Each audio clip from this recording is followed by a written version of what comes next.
Olá, sejam bem-vindos novamente a mais um vídeo do canal Historiador Rafael Castro, hoje trazendo um tema muito interessante sobre a famosa Grécia Antiga, que é a chamada educação espartana.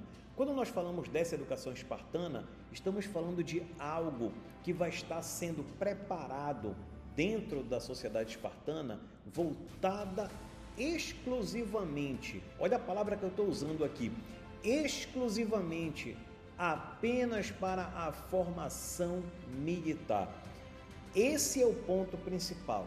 Até porque quando nós falamos da sociedade espartana, nós vamos perceber o seguinte: em Esparta você tinha pessoas que faziam várias atividades, tinham várias ocupações. Pessoas que, por exemplo, lidavam com comércio, com manufatura, com agricultura, mas é muito importante nós deixarmos bem claro que a atividade que trazia a honra, que trazia a glória, a atividade que realmente era vista como a mais importante, era justamente a atividade militar. E essa educação é voltada justamente para a formação militar do indivíduo. Um detalhe importante também que está aqui presente no nosso esquema é que essa educação ela é voltada apenas para os homens espartanos que faziam parte de uma única classe social. É a classe dos espartíatas. Em alguns livros didáticos você pode encontrar esse nome como espartíatas ou esparciatas, ou simplesmente como espartanos.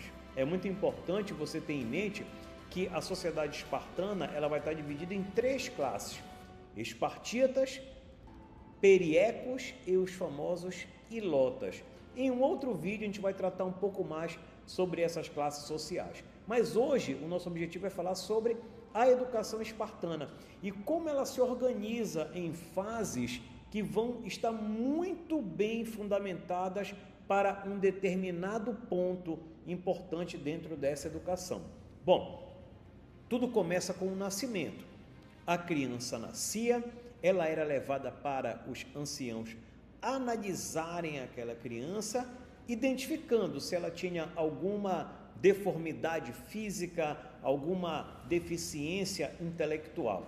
Caso fosse identificado deficiência física ou algum atraso, alguma deficiência intelectual, essa criança ela deveria ser eliminada. Isso era o costume daquela sociedade. Claro que hoje nós temos a concepção, sem dúvida nenhuma, de que isso é algo totalmente errado e inaceitável, mas nós temos que entender esse comportamento lá dentro da sociedade espartana. Não quer dizer que nós vamos achar correto, mas nós temos que entender que havia toda uma lógica para eles dentro daquela sociedade. É importante nós termos esse comportamento. Na hora de fazer análise, entender os termos, os costumes, a cultura, os comportamentos dentro do tempo daquela sociedade. Claro que não quer dizer que nós vamos achar certo que pessoas que tenham alguma deformidade física ou mental sejam eliminadas. Isso é algo totalmente inaceitável para a nossa sociedade. Só que vamos colocar um pingo no i aqui. É errado, nós jamais deveríamos aceitar um comportamento como esse, mas essas pessoas, muitas das vezes, em várias oportunidades, não são respeitadas, são humilhadas, são totalmente excluídas e discriminadas. Isso é um fato que é triste e é constatado dentro da nossa sociedade. Bom, a criança nascia, havia esse exame dos anciãos e se identificavam que não tinha nenhuma deformidade física ou mental, a criança era devolvida para a família. Tá? Caso fosse identificado, a criança deveria ser eliminada, tá certo? Do 0 até os seus 7 anos, mais ou menos, de idade, alguns livros falam 5, 6 ou 7 anos, mas assim, durante essa infância, a criança ficava com a família. A criança ficava com a família, sob os cuidados da família. Dos 7 anos até os 18, a criança ela era entregue para o Estado. O Estado iria cuidar da formação, da educação daquela criança. E nessa formação inicial, o que acontecia? Você já tinha inserido ali as primeiras noções de uma educação militarizada. Elas participavam de jogos, de disputas entre elas, participavam também de confrontos, de batalhas que eram simuladas, as crianças eram colocadas em situação de risco, elas eram ensinadas, por exemplo, a ir atrás do próprio alimento, a caçar, a fazer várias coisas, tá? Justamente para preparar essa criança para, no momento que ela completava os seus 18 anos, ela iria participar da chamada criptia.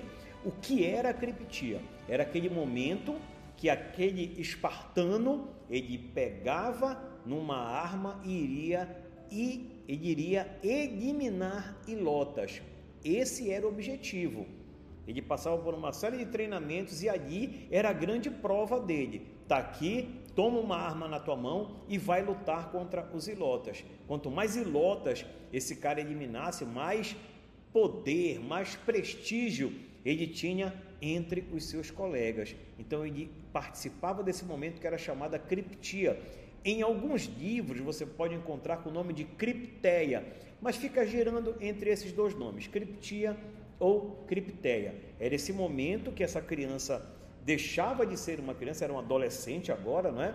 Que ele iria fazer o quê? Ele iria matar ilotas. E essa matança de ilotas servia como uma espécie de ritual de passagem de uma vida, né, de criança para uma vida adulta, de uma adolescência para, na verdade, para a idade adulta, marcaria o início de uma vida de soldado, tá? E ao mesmo tempo, esse ritual, ele acabava servindo para controlar o crescimento da população de ilotas.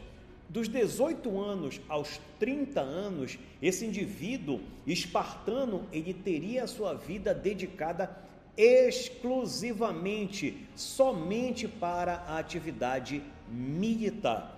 Exclusivamente atividade militar. Então, ele não iria se dedicar para mais nada, somente para atividade militar, atividade da guerra, lutar por Esparta. Lembra que a maior glória para um espartano era morrer defendendo a sua cidade-estado, morrer defendendo a sua polis. Quando ele atingia os 30 anos, o que acontecia? Ele adquiria 2 direitos. Quais eram esses 2 direitos? O direito de se casar. Agora ele iria se dedicar não apenas para a vida militar, mas também para a família, porque ele também tinha o dever de procriar. Ele deveria procriar para quê? Para dar a Esparta filhos saudáveis que também seriam soldados, que também morreriam por Esparta. E além disso também, ele adquiria um segundo direito, que era o direito à cidadania. Então, para ser cidadão Esparta, o cara tinha que ser espartano, tinha que ser homem e tinha que ser maior de 30 anos. Dos 30 anos aos 60 anos, ele ficava ali entre a vida militar e a vida política.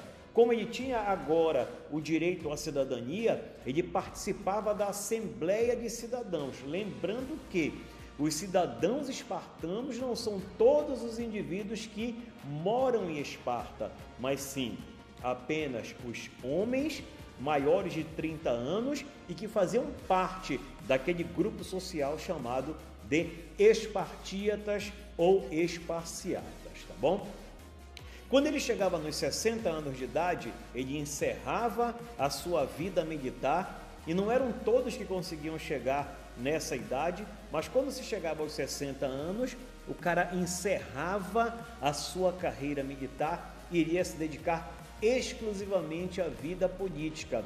Aí ele conseguia entrar numa instituição da sociedade espartana chamada de gerúsia. Então ele viraria um geronte, que era o grupo dos anciãos que viravam, na verdade, o quê? Os conselheiros do Estado espartano.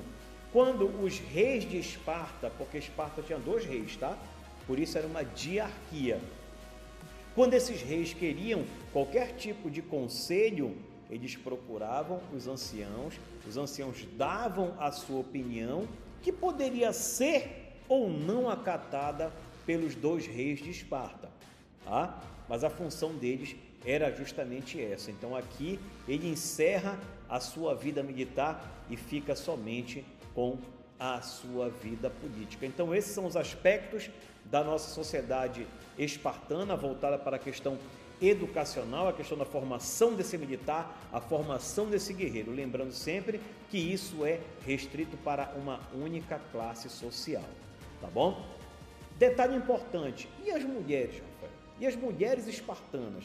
E as mulheres que faziam parte daquela classe social? Elas tinham educação militarizada? Não.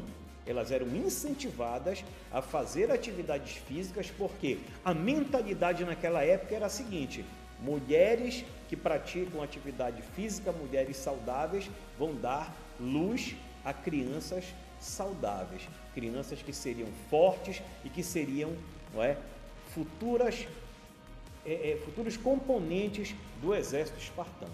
Essa era a mentalidade da época, tá bom?